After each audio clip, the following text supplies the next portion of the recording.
Tingnan mo okra. Ito yung sili ko. May bunga na siya.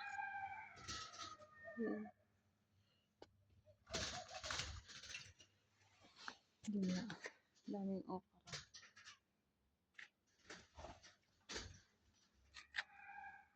Ito papaya din to.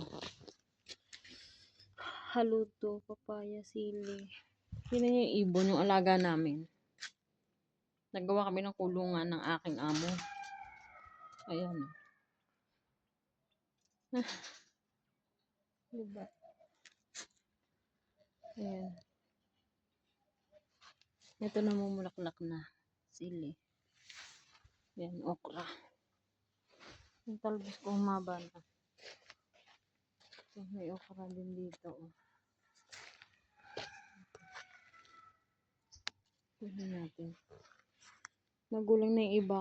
Binibinhi ko lang kasi para itatanim ulit ang panibago. Ito yung papaya. Malaki na rin yung papaya.